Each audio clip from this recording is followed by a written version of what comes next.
में मैंने एक कंपाइलर सिस्टम एप्लीकेशन बिल्ड किया है।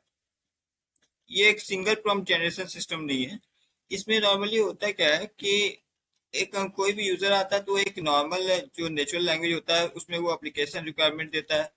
जो भी उसको चीज चाहिए होता है, उसको कोई कार्ड्स चाहिए चाहे जो भी उसको एप्लीकेशन बनाना होता है उसके लिए वो रिक्वायरमेंट अपना देता है। और उस बेस पे मेरा ये जो सिस्टम है इसको एक स्ट्रक्चर कॉन्फ़िगरेशन में कन्वर्ट कर देता है।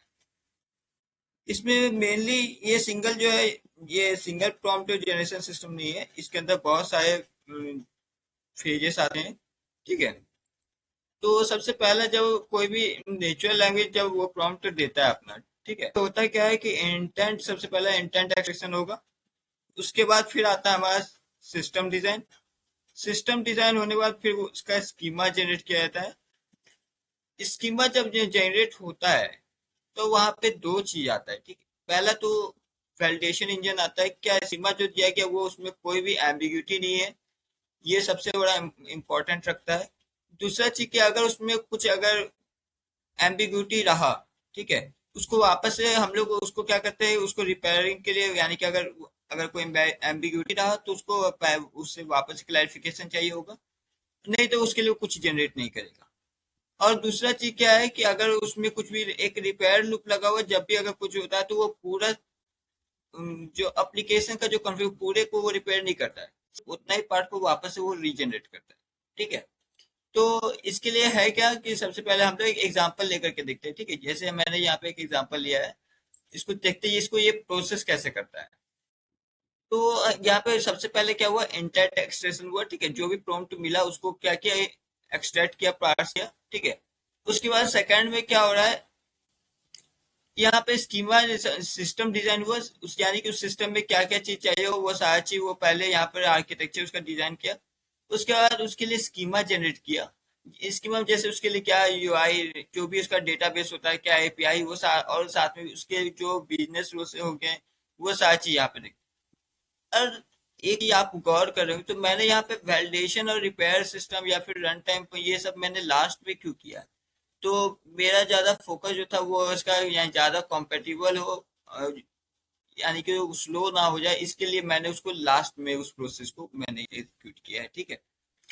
तो अब हम लोग देखते हैं कि यहाँ पर देखिए क्या हुआ कि उसका डायरेक्ट अब ये रेडी टू यूज वाला हम लोग क्या ऐप का नाम दिया गया, उसके अंदर क्या क्या रोल्स हैं, जैसे मैनेजर हो गया, स्टाफ हो गया, और उसके अंदर क्या क्या कंपोनेंट्स आने वाले वो है।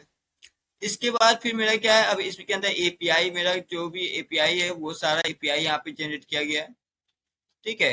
एपीआई जनरेट करने के बाद क्या हुआ, जो है यहाँ पर आप देख रहे हैं कि उसके लिए कौन कौन सा प्राइमरी की है, सारा कुछ यहाँ पे डिफाइन किया गया। ठीक है, तो देखिए तो इसमें हर एक प्रोडक्ट का आईडी क्या है, उसका एपीआई क्या है, सारा कुछ यहाँ पे डाला गया है। ठीक है। तो ये तो हमने एक नॉर्मल देखा है। ठीक है, अब इसके बाद हम लोग देखते हैं इसका कि अगला क्या है, अगर क्या इसमें कुछ प्रॉब्लम भी आ सकता है क्या।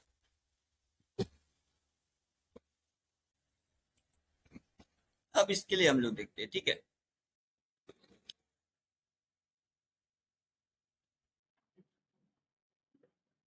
वाह। इसके लिए देख रहे हैं कि हमारे कोई भी पाइपलाइन ट्रेसेस नहीं हुए हैं, और ना कोई जेसन जनरेट हुआ। क्यों? क्योंकि आप देख रहे होंगे यहाँ पे एक प्रॉम्प्ट में क्या दिया गया है, ऐप में आप पढ़िए, इस एक फाइल से ऐप है जो कि एवरीवन, हर कोई अपलोड कर सकता है और डिलीट कर सकता है। ठीक है। लेकिन बाद में वही चीज क्या बोलेगी, एडमिन कैन डिलीट फाइल। इसका मतलब क्या है, इसका एम्बिग्यूटी है, जिसके कारण कि ये इसको एक्सट्रैक्ट नहीं कर रहा, ना तो इसके ऊपर कुछ प्रोसेस कर रहा है। ठीक है। देखिए, कुछ भी जनरेट। ठीक है। तो फाइनली गिटहब, तो आप दूसरा चीज आप इसका जो कोड है आप देख सकते हैं, इसके अंदर हर एक चीज को मॉड्यूलर करके रखा गया है। ठीक है, कि ज्यादा बहुत ज्यादा स्लो नहीं हो जाए, इस बात को ध्यान में रखते गए।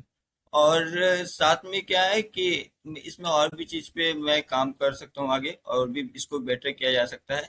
इसके लिए रिपोर्ट तैयार किया जा सकता है, वो सारी चीज मैं रेडी करके मैं और भी कहूँगा, लेकिन कुछ रीजन के कारण, कुछ रिसोर्सेस रीजन के कारण मैं कंप्लीट नहीं किया अभी। अगर मुझे एक अपॉर्चुनिटी और मिलेगा तो मैं जरूर मैं उसको कंप्लीट करने की कोशिश करूँ। Thank you.